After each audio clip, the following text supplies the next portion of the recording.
Ever get a 500-word email update and find yourself scrolling, and then some more scrolling, just trying to figure out what the sender needs from you?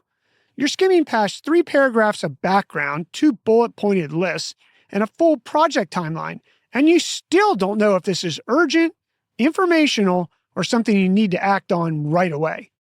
Here's the truth.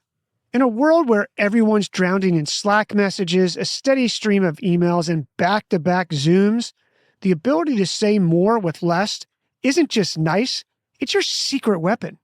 Today we're breaking down information density and the too long didn't read, or TLDR style, covering what it is, the brain science proving why TLDR works, and a dead simple 5-step framework you can use in your next email or meeting that will have people thanking you in the office kitchen when you're getting the next coffee. So, what is information density? Simple. It's the ratio of meaningful content to total words. For example, person A says, so basically what I'm trying to say is we kind of need to essentially think about maybe moving forward with this proposal. Person B says, we should approve the proposal. Same information. Person B packed it into 4 words versus 23. That's high information density, and that's what we're shooting for. Now, why does this actually matter beyond just being polite? Because your brain has something called working memory. It's basically RAM for your head.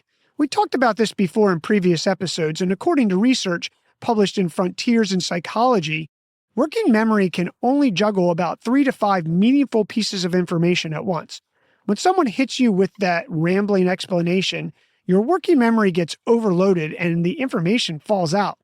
You're not being rude when you zone out during those long status updates. Your brain is just full. And if that wasn't enough proof, a study in Nature Human Behavior analyzed nearly 1,000 languages and found that higher information density means faster understanding, not just faster talking. Meanwhile, research shows only about 5% of people finish an 800-word document, and a third of emails requiring action go completely unread. Translation: your wordy updates aren't being thoughtful. They're being ignored. Business leaders say this weighs 7.47 hours per team per week. That's a full workday lost to poor communication. So how do you actually do this? Here's your 5-part framework that I call the TLDR method. First, lead with the headline. Pretend every message you write is a news article. The most important information goes first, not buried in paragraph 3.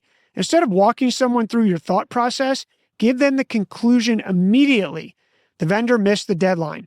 Beats, so I was checking in on the project timeline and noticed some delays in the delivery schedule. Every single time. Second, 1 sentence, 1 idea. Each sentence should contain exactly 1 meaningful point. When you pack multiple ideas into a single sentence, people's brains have to work overtime to separate them. Revenue is down 12%. We need to cut costs. And I think we should hire someone new. Is 3 ideas crammed together. Break it up. Make it breathable. Your audience will thank you, and more importantly, you'll get a quicker response. Third, kill your qualifiers.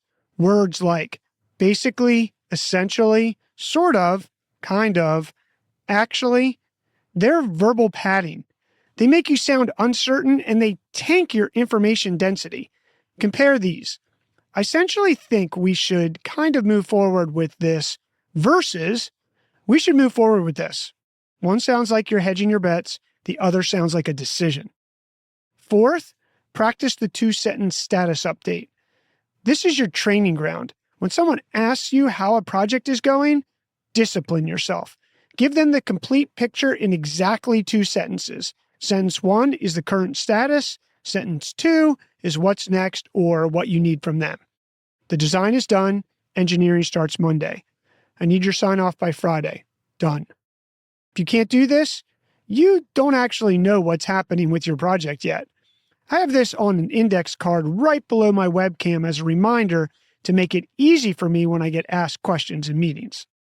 Fifth, front load what matters most. People read the first line. Some people make it to the second. Almost nobody makes it to the 5th paragraph. So if you need something, say it first. I need your approval on the budget. Details below. Is infinitely better than 5 paragraphs of context followed by, oh, and by the way, can you approve this? Here's the thing most people get wrong. They think being concise means being cold or rude. It's the opposite. When you communicate with high information density, you're saying, I respect your time enough to do the hard work of being clear. Rambling is easy. Clarity takes effort. And in a workplace where everyone's calendar is back-to-back meetings, being the person who gets to the point makes you invaluable. So the next time you're writing that email or preparing that update, stop and ask yourself, what's the TLDR version?